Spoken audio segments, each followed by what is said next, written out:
Hi everybody, welcome back to Together with Kaylee. I am very excited about this video because I want to keep the theme of healing and growing going, especially during the times that we're in. It seems like we have a lot of more times to ourselves. We can't be, hanging out as much. You better be social distancing if you're chilling with people. But when you're alone, you should be working on yourself if you have the chance.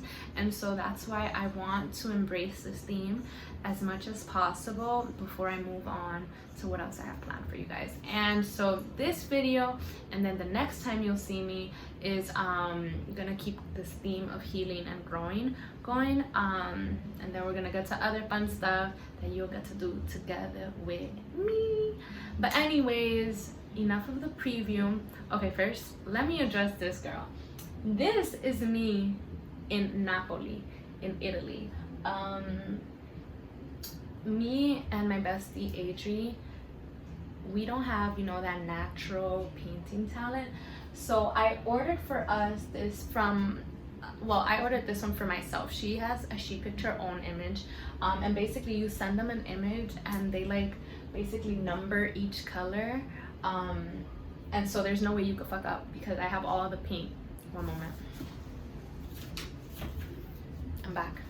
I have all the paint numbered and it's super easy, but it takes forever. And especially when you have a full-time job to take care of. So yeah, that's why it's been up for the past few videos. But we're gonna finish it real soon. We're making progress out here. We are making progress. All right guys, let's get this healing party started. I have my handy dandy outline because a girl got bad memory. I want to know if YouTubers are out there doing this just off the dome. Let's get into it. The 5 tools I'm going to be talking about today are nature, journaling, boundaries, meditating, and can I remember without looking down? Oh my gosh. 2,000 years later.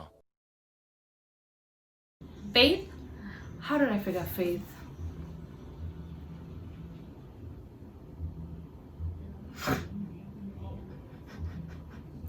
I know the Jersey Shore had t-shirt time. I have journaling time. Okay guys, we finna count how many journals I have. And some of my best friends, if you're watching, you're gonna see some of the gifts you gave me. I wanted to count through some of my most accessible journals. The others are in keepsake boxes from my high school and college days. But these are the ones that I have around me. We have one. This one I used to have to put quotes actually in it. I had it, I think it was either a middle school or a high school substitute. It was middle school. A middle school substitute teacher bought me this at a Scholastic book fair. Shout out to her. She went on to become a police officer, or at least that's what she wanted to do. I want to read one of the quotes that I used to find captivating enough to write down and keep for later on. Middle school Kaylee. Trying to make someone fall in love with you is about as pointless as trying to control who you fall in love with. Anyways, number 2. Number 3, shout out to Jerilita Eileen. Number 4, shout out to God. This is so many epiphanies happened in this journal. Oh my Lord. Number 5, this is my gratitude journal. Actually, let's read something I was grateful for. I started in my senior year. I read something that almost broke my heart. Anyway. Okay, actually, I found a nice one to read for y'all. This one is, some of y'all will know her. So this was an entry from September 6, 2018. Today, I'm grateful for Jenny, my chica. Not only for the photos, but also for allowing me to even feel comfortable asking for a photo. It was a safe space. We made each other feel beautiful. I also appreciate her for being real, with reference to her making me tear at Chase. Who knows why I was tearing up at Chase? I will tear up anywhere. Girl, why was I tearing up? All right, so that's number 5. shout out to Adri, number 6. And I showed y'all this one, number 7. So these are the ones that I have closest near me, that I use like currently. I'm super sad actually because the journal that I had that had my memory of my first kiss, I lost it in London. I left it on the plane, and I realized like in the airport, waiting for my connecting flight, like max 3 hours later, max. And they said it was impossible to find, it wasn't there. And I was just like, damn, I just want the memory of my first kiss. Anyways, RIP. That was a cute journal too. I got it off of eBay. It had cute little stars. Anyways, so yeah, my intention with having all these journals is to try to give a space, like dedicate a space to a certain aspect of my life.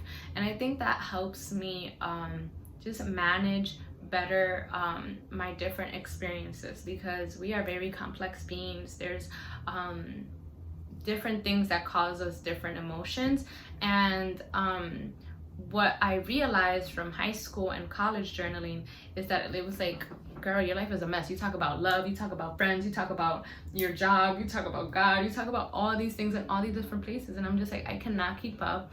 I cannot track any progress. I cannot trace any sanity. Like, I'm just like, whew, it's all over the place. And so with loving journaling and my friends realizing I love journaling, I started getting gifts, and I started also buying myself more journals. And I was like, okay, now that I have all these, I might as well try to dedicate a specific space or aspect of my life to each one. And so that's why I ended up having a gratitude journal, a journal that I solely write to God in. I also have this app. I can't show you because I'm recording with my phone. I was looking for my phone. Basically, it's an app that allows you to like track your emotions, what triggers you, your moods throughout the days, and you just add like little moments and you talk about how it made you feel. You're as brief or as in-depth as you want to be. I use my notes app like crazy. Like in my notes app, I have like recipes, like grocery lists, my to-do list, quotes. I have so many things there, so it gets hectic in there, and that's why I was like, let's try out this app. So if you want to give that app a try, I recommend it. I like it. I'm only using the free version, so I cannot track any emotions. I'm tracking it by basically how I see it. I'll figure it out, but I just like having something that's instant and that'll give me the space that I need to vent instantly and just move on with my life, until I get the chance later on to further, investigate what is going on with that moment. I've always loved journaling. I remember doing it as early as like middle school days, but I've also always loved like just talking through my emotions, my life on video. So this is like video journaling version of what I used to do in middle school. Since I had like a laptop, I would just record myself on webcam and be like, yo, life is crazy. But then I got into writing through it, because like sometimes you don't always have the space to be talking out loud through what you're going through. And writing, you do that in silence. You vent, you release what's on your mind, what's on your heart, and you get it out of you in a way that is healthy, and that it also allows you the chance to refer back to it if you need to. You can always like track, have I grown? Am I still stuck in this like mindset? Am I stuck in this perspective? And that's always what I've loved about journaling. When it comes to healing, it's very rewarding and significant to be able to recognize how far you've come from where you started. And journaling is one of the easiest ways for me to do that. It's tangible. I can like read through it, and like that will always be my favorite part about journaling. My other healing tool has been nature. Placing myself in nature as much as possible, whether it's for a walk, whether it's just to look at the sky, whether it's just to look at water, I don't care. I need to be in nature. And so I have this thing right here. It's called a sound oasis. It's not plugged in right now, but it has ocean surf, stream, rain, white noise, summer night, and wind sound effects. And I get home from work, this is one of the first things I do. I turn on the fan and I turn this on because I need to hear waves. I'm in the middle of the Bronx, but I want to hear waves crashing. If I could visualize some palm trees, I would. I just need to put myself in an ambience that gives me the opportunity to have enough peace to like acknowledge what's going on in my mind and my heart. When you get into your space, if you have the opportunity of having your own personal space, and it feels so hectic and it feels so chaotic and your mind already feels like it's going through so many thoughts, so many things it needs to do, all these things, it doesn't really give you the room that you need to focus on things that are very important. Something as small as giving yourself ambient sounds that will calm you will give you the opportunity to think about those thoughts, those feelings that maybe don't feel as urgent, prevalent when you're in the midst of a chaotic ambiance that isn't really